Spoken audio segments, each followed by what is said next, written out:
Welcome to Tribecast, a podcast by the tribe for the tribe by Next Wave Media. Hi, and welcome to yet another episode of Tribecast, a podcast from the tribe, by the tribe, for the tribe. Was that good? That was good enough. Okay, guys, today we have a really special episode. We have a lot of amazing feminine energy here in the room. As you can see, we have a new team member.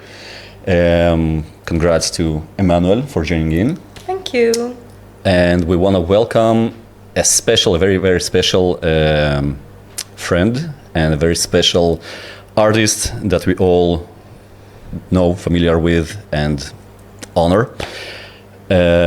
Z-CaT, the one and only. Hi guys, thank you so much for the invitation. I'm so glad to be here.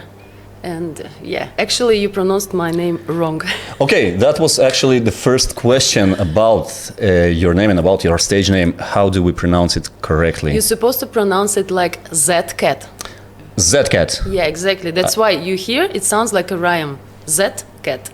Okay, that figures. Z-CaT doesn't go well, in my opinion. Well, that was from the beginning. Can we roll it back? Can we start over? Because I think we got it from the beginning. No, I'm just joking. No, it's really cool. I think that this moment. It's actually a really nice point to point out, because a lot of times, especially in the psychedelic scene, with the stage names, there are a lot of confusions, and how do you deal with that? Most of the people, they call me Z-CaT, just because, in USA, the last letter of the alphabet, they pronounce it like Z. Yeah. Because exactly. If you remember, there was a song, XYZ, next time won't you sing with me? But when we were learning English in school, it was English from Great Britain, and the song was XYZ. Now you know the alphabet. So you see? Which is the weirdest mispronunciation of your name that you've ever heard? Are there many? Well, in Mexico, they call me Z-CaT. Z-CaT, woohoo! Z-CaT, yeah, It because sounds kind of sexy. Yeah, you think so? All right. I'm Z-CaT. really in habit, with this name already. So yeah, eres Z-CaT? Sí, soy Z-CaT.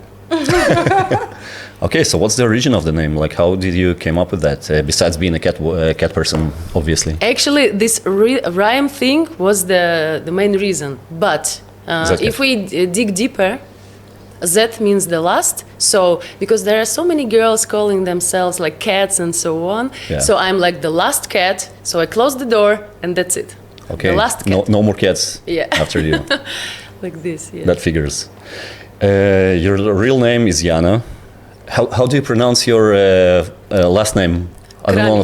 Kramic. So once again, nice to meet you. And you originally come from Moscow.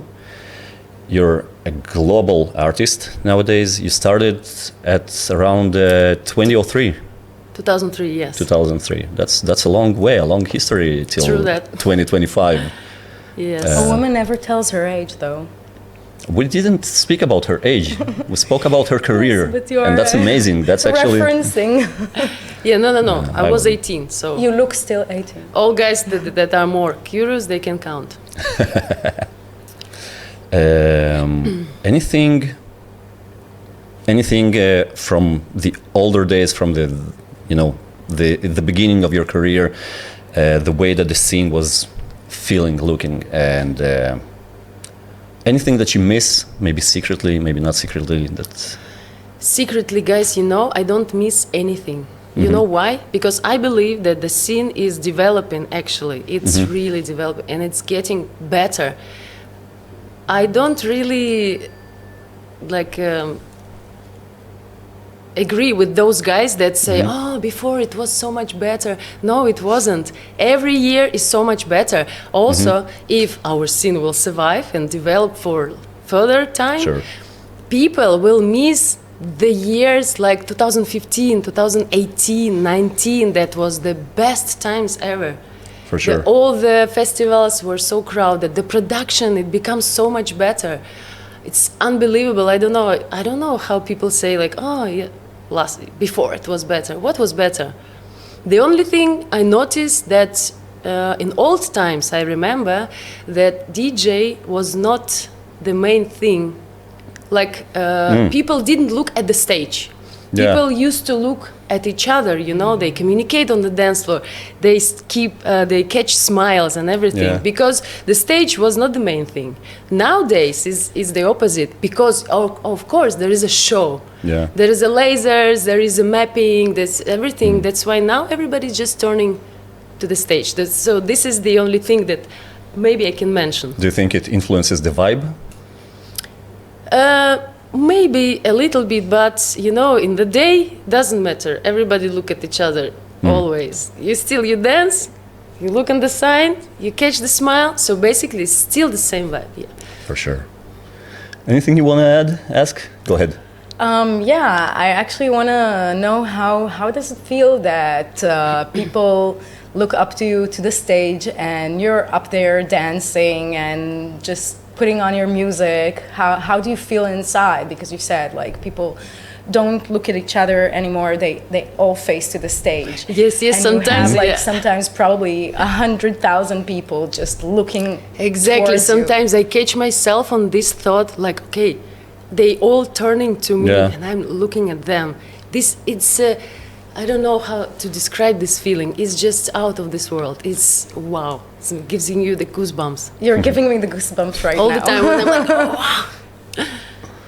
That's actually, I don't know if it's like, speaking of that kind of moments, is it more humbling on one hand, like to know that all of these eyes are looking up to you, or on the contrary, like is it empowering and aspiring and pushes you forward to become even greater and bigger in whatever aspect as an artist? It just gives you the feeling of the euphoria.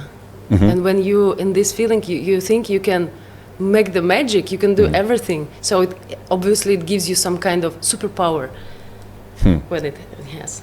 No. Any upcoming shows that you're like that you really aspire to go to play on, or any venues that you really aspire to go and to play and to find yourself as the headliner? What does it mean, aspire? I don't know this word.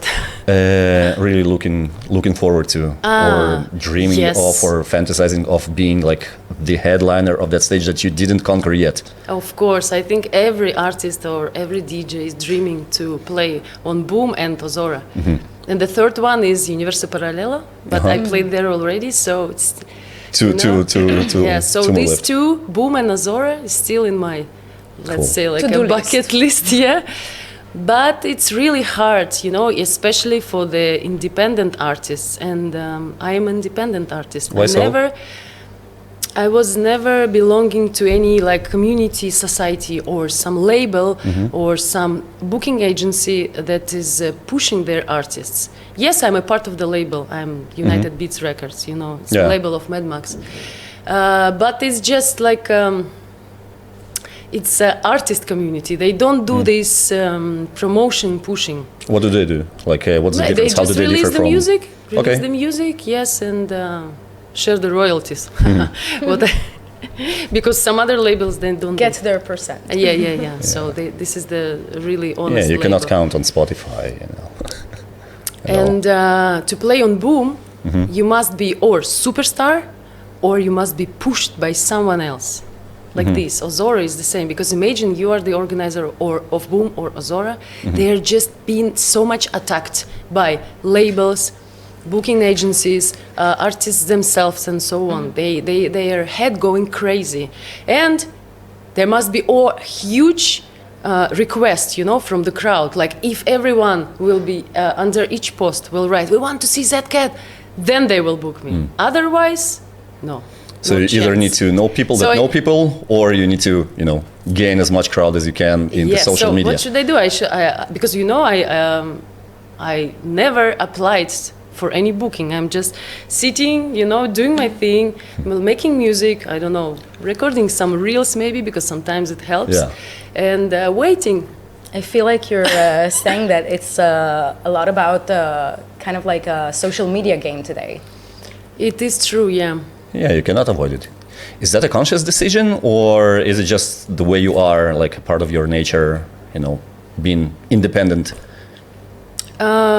Well, it's maybe because I just never got any offer from some kind of, booking agency that would be promising me everything.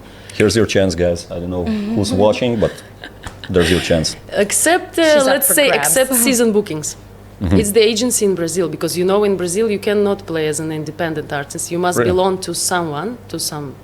Actually, didn't know that. That's You interesting must be a part information. of the Okay. booking agency. So season bookings, they apply to me themselves also. They say, Yana, we want you to be. And they were providing me the best gigs in Brazil ever. It's the best treatment, everything, I don't know. Maybe Super professional. the same could be only Germany. So Germany and Brazil, in my opinion, is like the best countries. The best countries to play it as a psytrance artist, or If we are judging by the quality of the production, the quality of treatment, and yeah. like this, I was just about to ask, like, what's your favorite spot to play at? Brazil or Brazil Germany? or Germany. So there we go. Well, also Portugal. Portugal also. Does it And- ever happen that you walk through the streets of, I don't know, Rio, and suddenly someone just comes up to you and kind of recognizes you and wants your attention? This happens, but not in Brazil, but in Mexico. In Mexico. Turning back, like five seconds ago, I was saying like that Brazil, Germany, Portugal are the best countries to play, but only by the quality, But I must say that my first country still remains Mexico, because that was my first jump. And in Mexico, this happens, what you ask me. They recognize me on the street pretty much a lot. And they, Z-CaT. Z-CaT. And the Mexican people, they are crazy for pictures. They are completely crazy, not like everywhere else.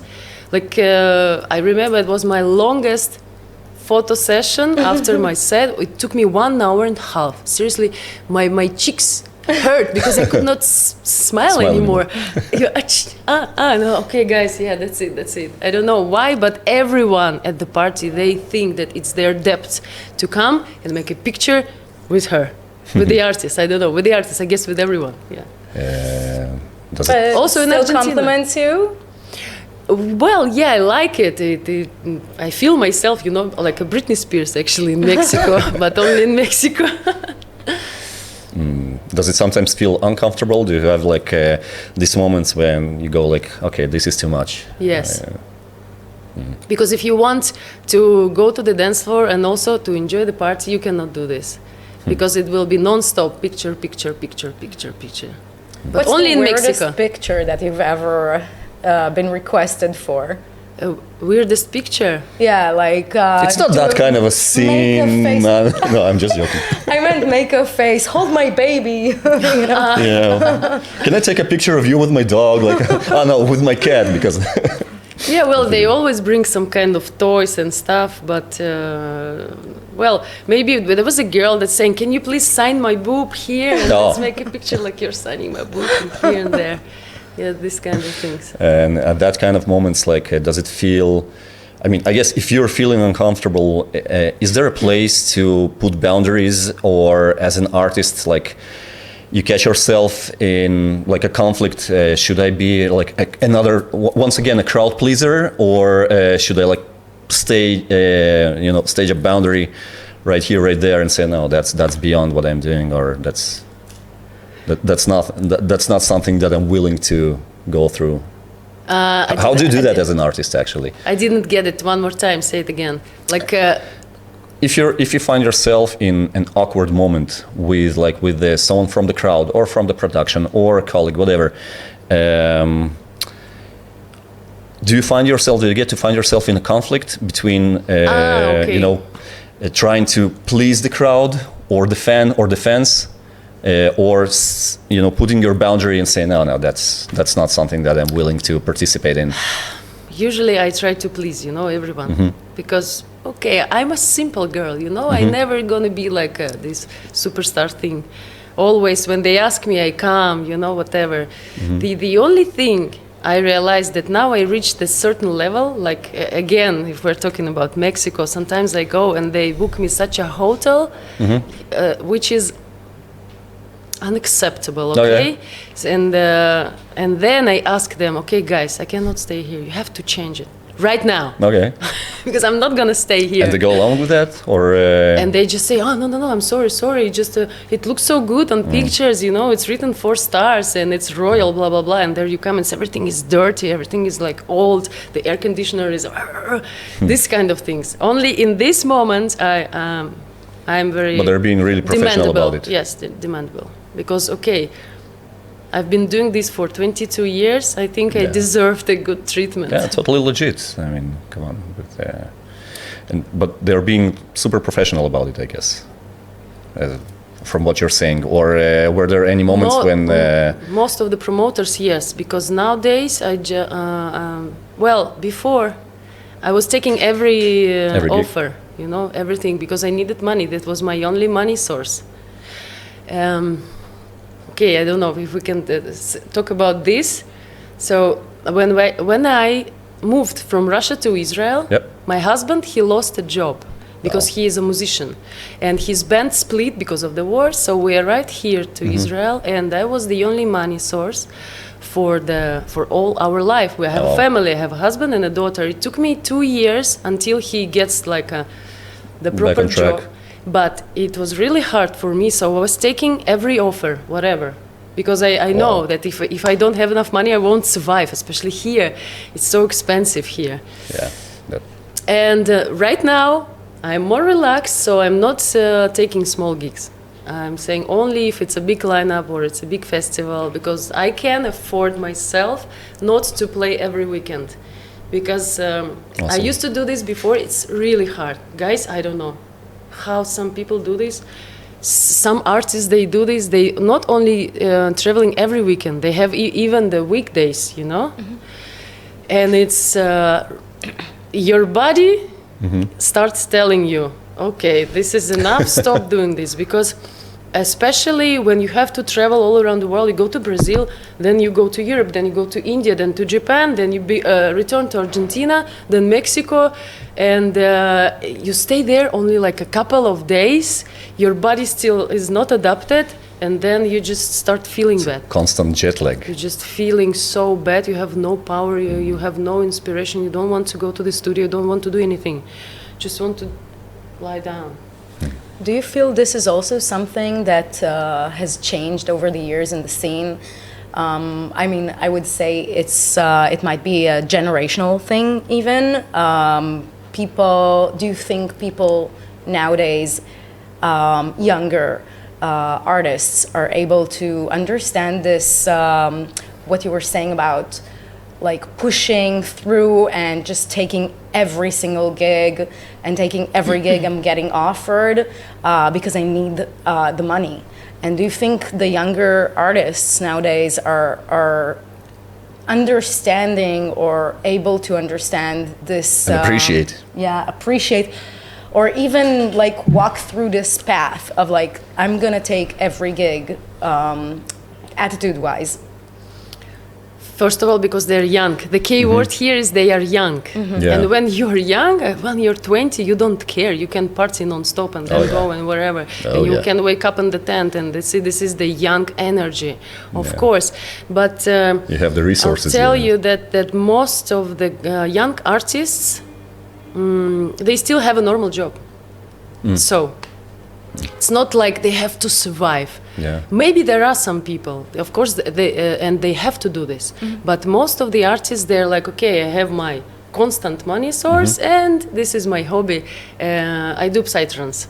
And as soon it goes to the better level, so he understands, he gets more offers, more gigs, and he says, okay, I can now probably raise my fee, so maybe it's enough money, so now this is the time I can dedicate myself completely to the music.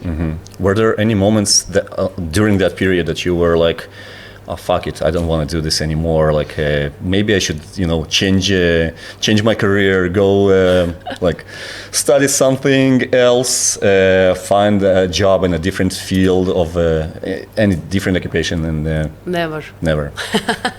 I want to do this until I die. Wow. But probably not that intense. But this is the what I really love. This is, I think That's I the passion. belong, and I still get this feeling each time I go to the dance floor. I look at this, I hear the music, and I'm like, okay, this is my home.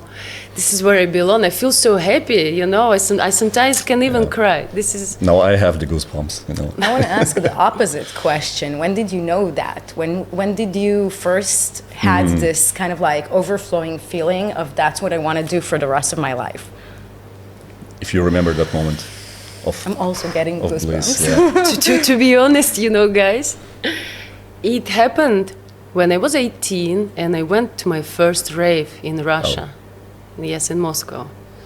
It impressed me so much, like so much. I could not think about anything else except this, what happened, you know, the last night. It was such a different energy from everything, from any other place where I used to go before. Like if we are talking about the techno parties, for example, or especially melodic techno, it's a different vibe, you know, when you go there, every guy tried to hook up with you. Every guy is trying to pick you up, and you cannot really relax. And then I came to my first psytrance party. It was so different. Everyone smiling, you know, and sharing these smelling sticks. I don't know how it's in English, благовония. Yeah. And sharing everything, and nobody is trying to pick you up, and it was so good. So after this, I was like, okay, I want to stay here. What should I do?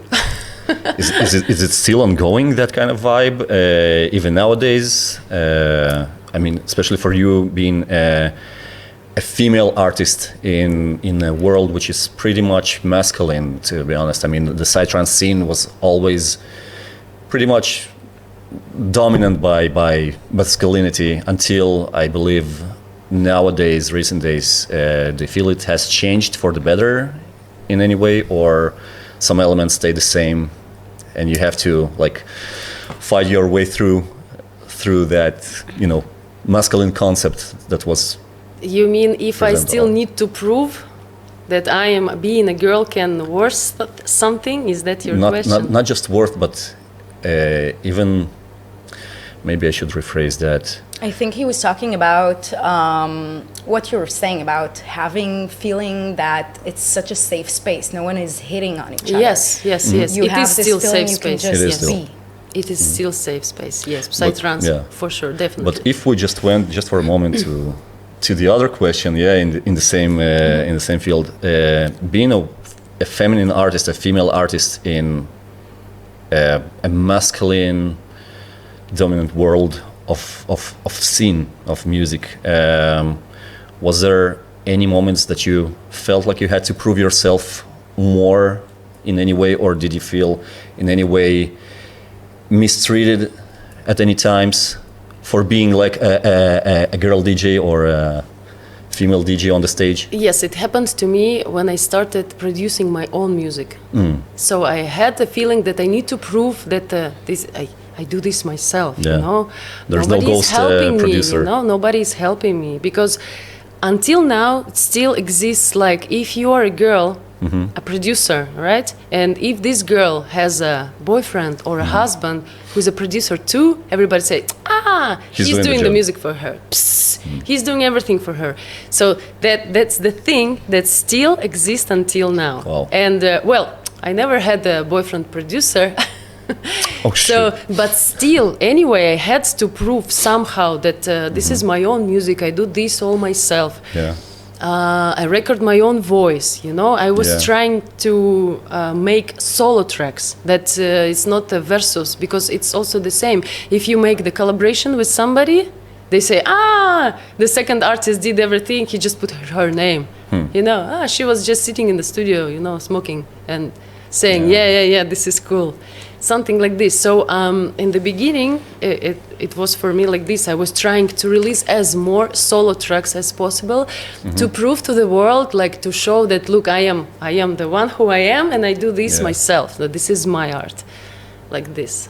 Wow. Now, not anymore, so I guess it's already proven. So it changed for the better. And now I'm trying to do as more collaborations as possible. It's the opposite. Do you see it happening to other girl DJs or I female see DJs it all the time. all the time? All the time, I everywhere. mean, it's 2025 already. Come on. Still, this thing exists, and all the girls, they have this, how do you call it, the harassment or something? Like say, you're just a dancer. Oh, I pressed play. Now watch me dance. Oh, she didn't do anything. We know you're not mixing. You know, all these kind of things. With me, it also happens, but not that much, I guess, because I am like, okay, we can say I'm the old school, because I started long time ago, and all these new guys that come, well, not even like new, even some people that arrived to our scene in 2015, I was already there for the long time. So I gained some kind of respect. Because there are some girls that coming to me with the question like, Yana, please tell me, I'm a DJ, you know, a girl, and I'm facing this problem now. Everyone is putting me like the bad comments. How did you manage to go through this? And how did and you? I say that it didn't really happen to me much, maybe because I already had some kind of respect. Of course, I still have this kind of comments, but my strategy is to all the girls DJs, if you got a bad comment, don't delete it or don't block the guy. Don't answer something bad. Answer something good, saying, like, I don't know. For example, I had a video of me playing, of my own track playing, of a hook. And they, she's doing nothing, la la la. So, and my answer was, look, I was working for this particular moment so many hours. This is my art. I don't really want to put any other effect above it. And I'm sorry that you didn't like it. Maybe check out my other tracks. Maybe you like it better. And the answer is, oh no, Yana, I love your music. Thank you so much, like this. So if you answer with a kindness to any bad comment, you will get kindness back. And probably you will gain even more respect from that particular person of the bad commenters. Wow. Everyone with a keyboard is a critique nowadays. Yeah. They are actually searching for the attention. They probably wanted to talk to you, but they didn't know how. Probably they even send you a message, hi, how are you? But you don't reply. And then they put you bad comment. Yes. How dare you not reply? Yes, and then they put you It's the bad the modern comment. pulling on your braids. Yeah, definitely. I have a slightly feminist question on the same topic.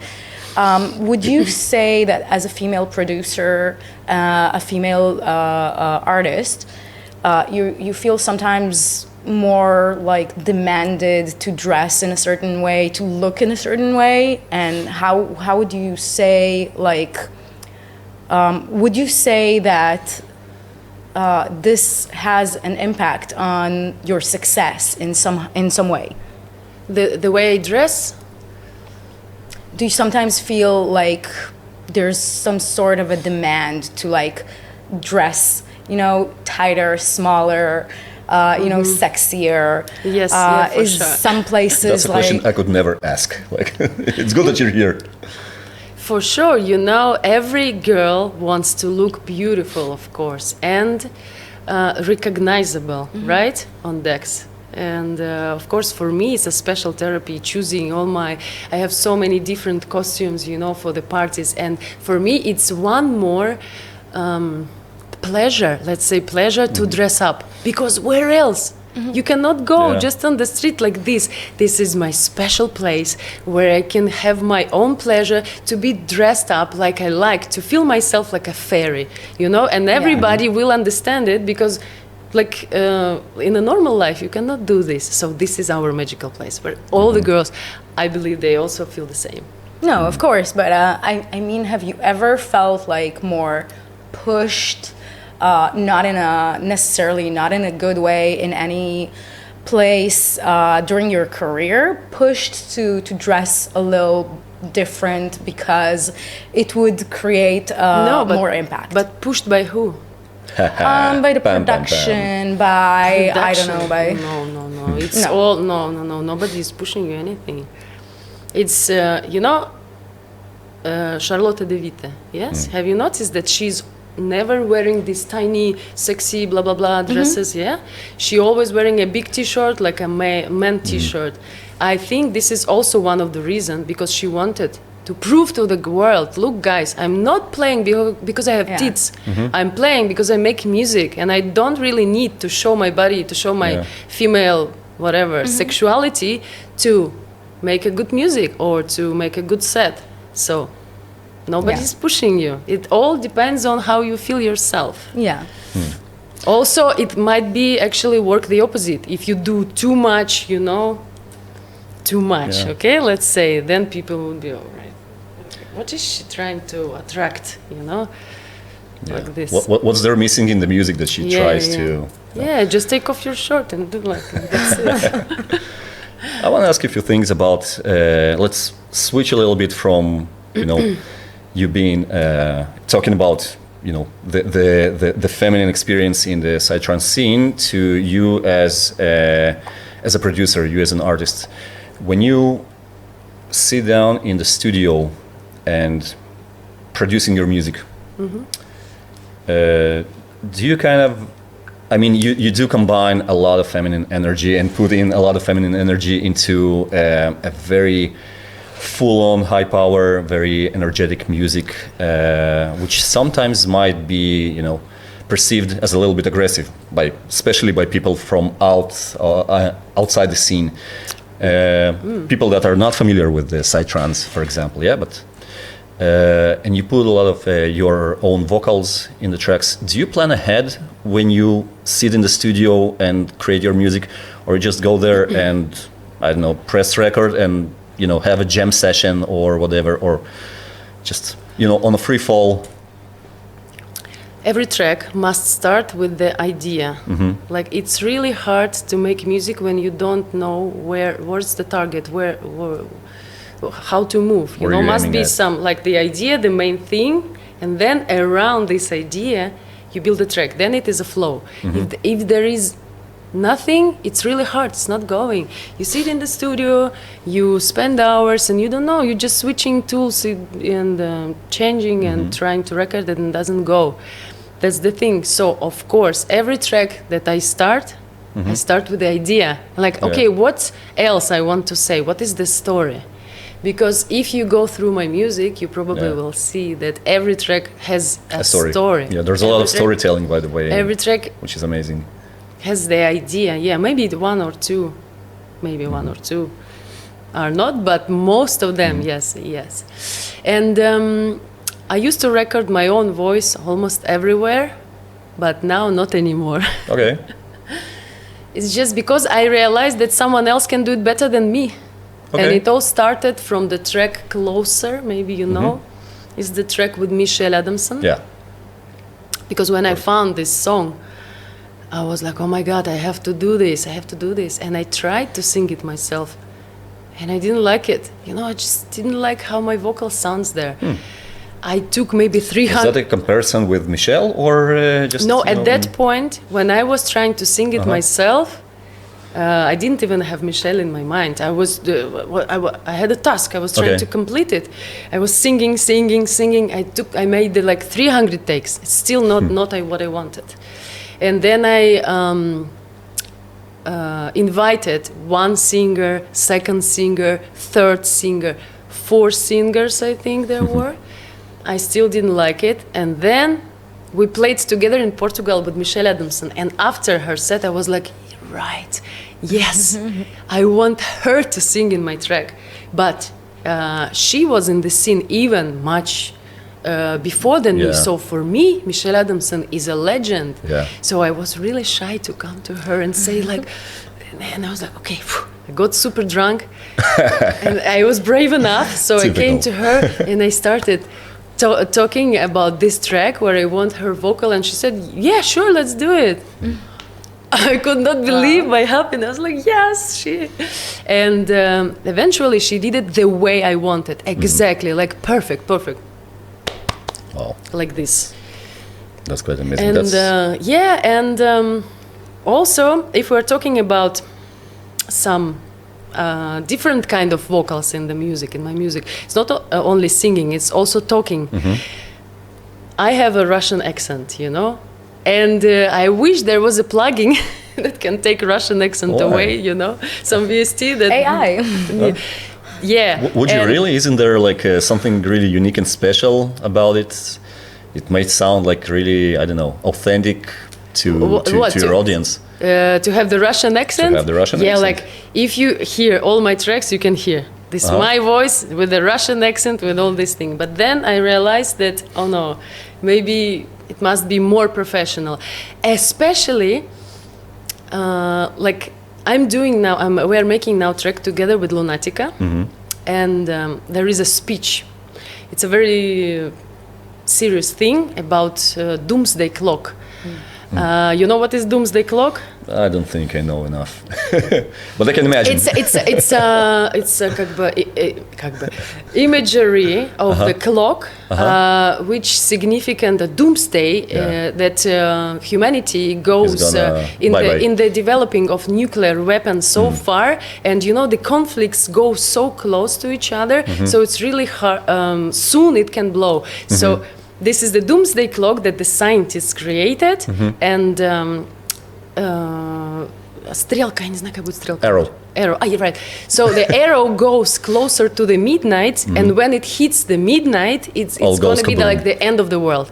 So I was recording the voice for this track, and I understood that the words there are too hard for me to pronounce, like forward, forward, forward, or security, security, security.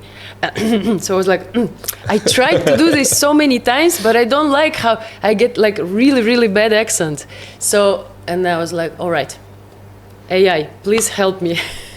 So I went to this voice generator, and I got a really great vocals. Results. Yeah, words. Does the workflow differ when you're collabing with someone than like producing tracks by your own? I mean, I do believe that it does, but in what way? Do you find it easier or do you find it harder to find like a connection with a fellow colleague when working on a track, working on a? In most cases, it's more easy, of course. Yeah, because. Why is that? Because there is another artist that doing the second part of the job. Yes, and most of the times I choose myself with who I want to do the collaboration, and always it starts with the idea. I catch the idea. I made half of the track, and I'm thinking, wow, it's so good, it's gonna blast. I need to find somebody, you know, some pretty good name. So when we make this track together, because the idea is already bombing. We're gonna make this cross promotion. He's gonna post it from his page, you know, and his fans will listen to it. So of course it's better right now for me to make collaborations than to make a solo track, because, like I said before, I don't need to prove to the world you're already anymore. there. Yeah, so I'm done. So that's why it's better. Furthermore, I'll tell you that as more people work on the track, as better it gets. If somebody else comes and say like, oh, okay, guys, check this, and then comes the person that makes the mastering, which, because some artists do masterings for themselves, you know. So of course, as more people work on a track, as better it becomes. Who are you aiming to work with in the future? Like, who would you really like to work with in the future, as per someone that you feel really inspired by their music? Of course, I would like to collaborate with Tristan. Yes, and with Asterix, of course. I think everyone wants. But I made a track with GMS, which was also my dream. And I could not believe my happiness when he agreed to do the track with me. And it turned out such a great hit. I'm so happy that we did it. And we're going to make one more track with him. Yeah. Amazing. I'm just afraid to get a no from the big star, because these guys, they are big stars, and I just don't want to feel this rejection feeling. Even I got it one time, to be honest. That's what I'm about to ask. Ever felt it before? I got it from Electric Universe. Oh wow, okay. I actually offered him to make this closer track. And I sent him. Michel was already involved. I sent him the song, the lyrics and everything. And he was, okay, Yana, let me think.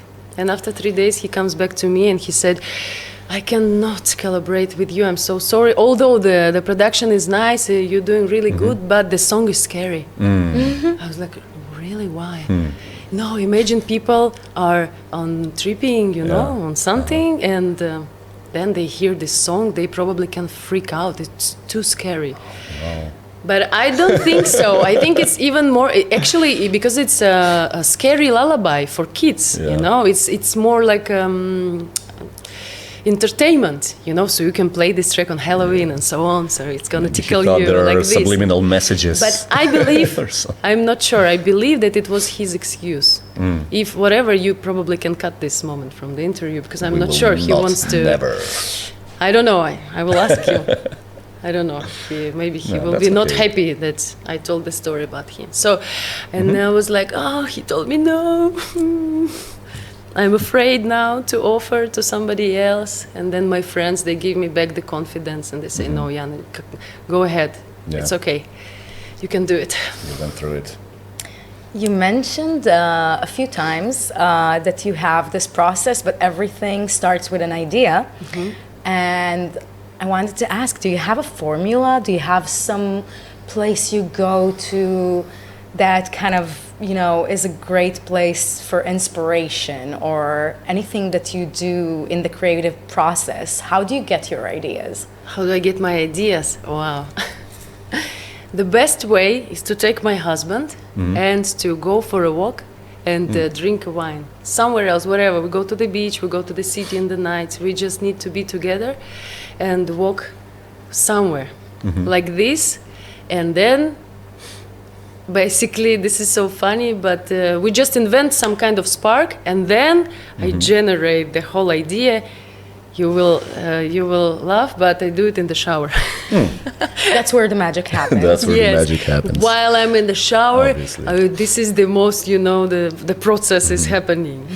But the first spark, of course, I get it from this kind of trips with my husband. And the next time I'm telling him, okay, we need to go, we need to create one more idea. And yeah, sometimes he is the guy who actually get it. Like I must admit that he was involved in many of my tracks. Like some little parts, you know, some little parts or some подсказка, как сказать. Yeah, giving you ideas. You know, well, like, kind of. Yeah. Or sometimes fine-tuning. Or yeah, because you know he's the live real musician. Sometimes I have a problem with the harmonies and so and stuff, and he comes and he helps me. Solfeggio-wise. Yes, so he helps me in this part. Nice. He has no idea about psytrance at all, and also he doesn't really like it so much. But yeah, he does. He has a lot of respect. Oh wow! How do you manage to combine like being, you know, a worldwide known artist, a star, we could say, also being an immigrant, being a wife, being a mother, being all those roles in one person? Yeah, it's hard, but what to do? You have to do it. Yeah, we have to. To be honest, one more thing that was like the fastest answer. I wanted to tell you one more thing about my husband. I really wanted him to fall in love with psytrance. And I took him to WOOF festival. I told him, okay, I'm gonna show you like the proper thing. And I was hoping that he will fall in love the same way as I did. So we are there, full prepared, okay, you know what I mean? Yep. And we've been there already 4 hours. And then after the 4th hour, he's turning his head to me and saying, Yana, and this straight kick never gonna end? And I told him, no. And he was like, okay. So it didn't work. It didn't work. It wasn't a love story. Pardon? It wasn't a love story in the end. No. So it didn't work. But I was like, okay, that's it. We are existing as two parallel lines. He's doing his music, I do my music. And sometimes we help each other. Just with the, hey, take a look, what do you think? Like this, you know. Are there any moments where it collides? Kind of, no, you don't like the stuff that I'm dealing with, and I kind of don't feel connected to whatever it is that you're doing. Does it influence in any way, if it happens at all? Well, yeah, of course I mean, it happens. in other words, were there any moments when you were like, "No, man, you just don't get it. I love you and all, but you just don't get it. So like, I'm gonna do my thing, whatever." Yes, it happens, yeah. Or sometimes it was the opposite, that he's coming and telling me, you need to do this, you will see, it's gonna blast. And then I do it, and then Exactly. not. And Exactly then I'm what I showing, meant. you see, I told you. Okay, whatever. Like this, you know. Yeah. Yeah, but he sounds pretty objective towards your music, even though he doesn't really connect to the genre. Right. I didn't understand it a little bit. What do you mean objective? Objective that he can actually take I don't know, the bigger picture and try and help you with, like you said, with the harmonics and stuff like this, even though he doesn't connect with the vibe or the genre of the music. But he's connected with this particular part, you know, which is melodic, you know. It's not the boom booming, it's the melodic part, you know, the break. Obviously. And there he's like, okay, listen to this. Yeah, obviously, for the musician, I mean, it's somehow it's really important to hear like the familiar, something that takes him home. And I believe that classical musicians, someone who studied it over the years, the melody part overcomes the production part, the electronic sound, the beats, the rhythm section, whatever. That's just my opinion about it. Question about, I mean, you've played on a lot of stages all over the world over the past 20 years. Any significant moment or any significant show that you can remember so well for the rest of your life that it was, for the good or the worse, yeah, maybe it was super chaotic and it sticked in your memory, or maybe it was super exciting and blissful and amazing and everything connected, something that you can bring up? Yes, both actually. One of the Give it to us. We need the shit talk. well, let's We need the start viral with stuff. one of the most beautiful. Okay, it was my one of the first gigs in Brazil, and it's called E-Trip Festival. Eat Trip Festival? E-Trip, That's E. kind of, E. E-Trip, okay. You Maybe can also like eat tree. You can also eat trip at the E-Trip, yeah. E-Trip Festival. Yes. So the guy is bringing me to the party, and he's telling me, okay, we need to go through the dance floor to the stage, and we're going through the dance floor. We're going. We keep going. It's not ending. We're going. I don't know. It was like so huge, like a big field, completely full of people, with the sound which hits you all over your body, all around this dance floor. And I could not believe the dance floor could be that big. You know, I never saw it before in my life. And then when I saw the stage, it was like, I don't know, 5 floors house. Yeah. And I saw the sound system.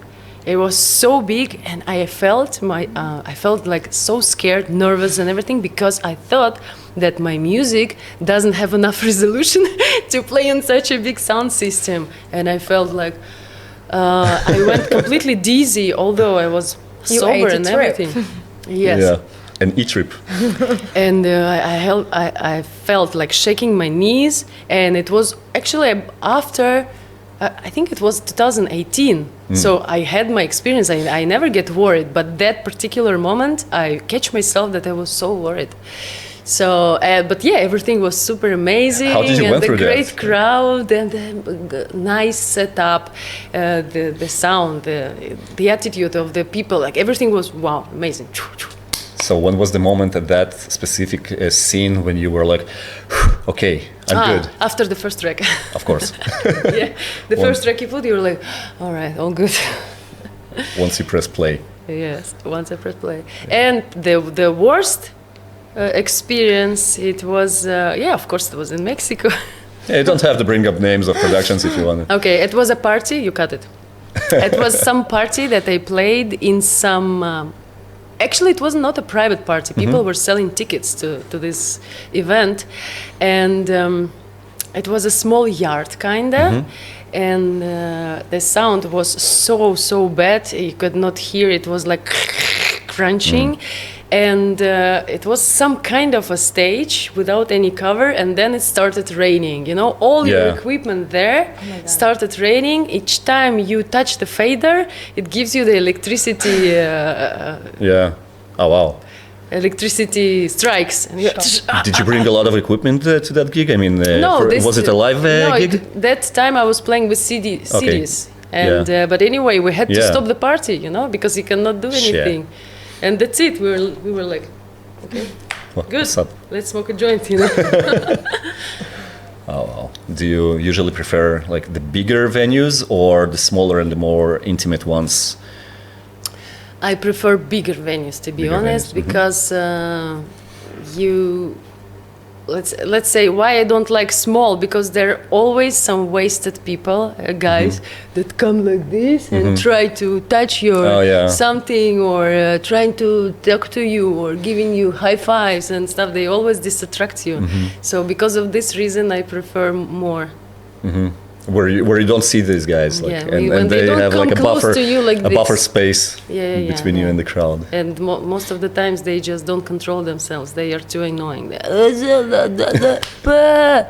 like, okay. Was there a specific moment when like the security had to be brought up because like the crowd was too? Yeah, it's happening time to time. It's happening. Yeah, just saying like. Like this. Shit. Well, I guess someone really wanted that track request that he asked from you, so maybe that's why. You know, nowadays people, if they want to request some track, they always show you like this, you know, rolling text. Hey, can you please play White Dragon? Or please play Express Train. This is like my two old hits that people keep asking me. And they are so old, but they keep asking me like, "Can you please play this track?" And I'm like, not no, surprised. it's too old. Yeah. Please. And I'm like, okay. It sounds like a Russian thing, like a Russian thing to do. I mean, I'm familiar with that from other scenes. To ask DJ to play a track. I mean, I've never encountered it in any other clubbing, regardless of psytrance, any other clubbing scene when the crowd actually asks a DJ to play a track, you know, but not the like, track of someone, your own track. Ah, your own track. Of course, no, not like play us. No, man, no, if you're an artist, no, it actually happened to some DJs as well. It depends how drunk the person. No, never happened to me. They always ask me to play my own track. But some old track that I don't play it anymore, like this. But they like it and they want it. How does it feel when the crowd actually remembers some of your old stuff that you're maybe not that well connected nowadays, but you see that it still has an impact on these people? I mean, nice. It's great. And I just want to say thank you so much for being with me through all these years. Thank you for being in the psytrance and keep going. Yeah, keep listening. Yeah, keep listening too. Why not? Any rituals besides, besides producing music? Any hobbies that you kind of have that kind of keep you grounded, maybe outside all the festival scene and the parties and being a DJ and being an artist? I don't know, something that keeps you chill, maybe, or. Chill. Well, How do you chill? How do I chill? How do you chill? Like this. No, well, I have like hobby, let's say. I like to prepare the dresses. You know, all my costumes. You do all the costumes yourself? Well, some of them I do myself. Some of them are customized for me by some other designers. But this is also like a additional ritual because I like to prepare. I like to create something different. Everything that I'm wearing is absolutely exclusive. No one else is having it. Nice. And many of my clothes I did myself completely from zero. But some of them is just like addition, you know. I can buy some dress and change something, or send the request straight to the designer. Hey, can you please do this and this for me, like this. And also feathers. I used to have feathers a lot. Now not anymore. I kind of got a little bit calmer. Maybe you remember my old pictures. I used to have feathers like this. Yeah, I also like on a Spongel show. Yes, I also did it myself. You know, I was ordering these feathers, then doing this everything by hand. You know, and making this. Ever been flirting with the idea of like, I don't know, putting more effort into that and maybe building another career in that dimension, in that direction? Yes, you know, somewhere deep in my soul, I think that when I won't be, I forgot this word. Take your time. We're not in a hurry. Востребовательный, как сказать? Востребовательный. Now I forgot this word. I can't help you guys. When I wanted, like when I stopped being wanted DJ, probably I will open my own clothes brand or some jewelry brand. How will you call it? No idea yet. No, what was the Mexican? Z-CaT. Z-CaT. There you go. So maybe I would be your first chopper in Z-CaT. Wow.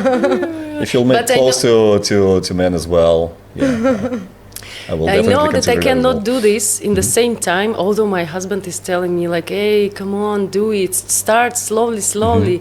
No, or you must be there fully dedicated or not, because you cannot make half and half, otherwise it's not going to be a good job. So when I stopped playing, there's no place to combine music, like both, I mean the DJing career, the artist career. In my perception, no, it's not possible, because I cannot split myself. All my attention must go to one thing, or I'm gonna fail both, you know. So that's why I prefer. And maybe when I get older and I stop playing because I'm really tired already of traveling, so maybe I will do this. Open my clothes brand. How many cats do you have at home? How many cats are there? Actually, right now I don't have any cat. But when I lived in Russia, I had 15 cats. Wow. But not in the 15 same... 15 cats? Yeah, but hold on. Not at once? Not at once, yes. Okay. One after another. My problem was that I only like the male cats, not female. Why is that? I don't know. I feel connection with the male cat. Doesn't normally like each other, right? Not sure, because I always having one cat. But I was trying to say, I always felt like, no, I don't want to have this, operation, because I used to live in a house. He's free to go everywhere, and I didn't want to sterilize him. Every year, the cat just disappears. Every new cat I get, after 1 year, he disappears, because the nature takes the first place, and they just cannot resist. They just walk away. They start fighting with another cat. They go under the car or whatever. That's it. They just disappear. So, and then I got my last cat, and I did it. And this last cat is already 15 years with me. Oh, wow. That's a lot. It's orange cat. So we had 15 cats for 15 years and one cat for 15 years. Yeah. He's a winner. Yeah. He went through it all. He saw it all. Exactly. As a role model, because you are a role model, doing whatever you are doing through all of those years, especially, I believe, for younger generation female DJs, any words of inspiration, anything you would like to share and to maybe deliver from your experience from all those years combined? Any ideas? What would be my advice for the new girls, right? Not only girls, but I guess it will be relevant to girls because they look up to you and take inspiration from you and from your journey. But to boys maybe as well. I would advise them just to keep going, and not give up. and get the ideas, because this is what really matters now. Bring yourself to the scene, bring your own vibe. Don't try to copy or to fit, the frame. Because, if you bring something new, probably in the beginning, it won't be accepted, but still keep doing, because this is your own thing, because this is what your own perception, of the psytrance. If we can imagine psytrance as a Christmas tree, okay? Let's say like this. Because whatever you do, there is a special basic, which is obligation, like this straight kick, never gonna disappear. So, and the basis of the psytrance is like a Christmas tree, right? But the way you decorate it is your own perception. So if you found out a new way to decorate your Christmas tree of psytrance, do it and don't listen to anyone. Just keep going. Even if they say it's a little scary. Yes. Don't be afraid. Don't be afraid. Bring something new, experiment, and don't try to fit the frame. That's what I did also at some point. Back in the days. That's awesome. Words of wisdom. Anything you'd like to ask Yana before we pack it up? Because we almost need to. Right? He's giving me the signs of I want to ask, what's the name of the the survivor cat? Yeah, what's the name of the survivor cat? Aphonia. Aphonia. What does it mean? Does it mean something? It's Afanasy is the name, it's a Russian name. It's classic. Okay. I would like to meet Aphonia. Yeah, and pet him. Thank you so much. Any last words before we pack it up? Anywhere we can, see you in the upcoming summer, or maybe some upcoming releases that we can anticipate? Yes, and then the next week I'm going to WU Festival in Germany. And then, yes, it's actually a lot of Germany happening now. And Indian Spirit also, which is also one of the biggest, And the season is starting. Yeah, you have to enjoy the 2 weeks of summer, Yes. And as for releases, we're making this track with Lunatica. Also, I have one with X-Side. And we're playing one more with GMS and Mechanica from our label. So, it's coming. Something to look forward to. Once again, thank you so much, Yana, for being here today. Thank you, guys, it was amazing. You're amazing. Much luck. I had so much fun talking to you. Thank you so much. And thank you guys for watching once again here at Tribecast. See you next episode. Yeah. And thanks to Manu for joining in. Thank you for inviting me. Tribecast, a podcast by the tribe for the tribe by Next Wave Media.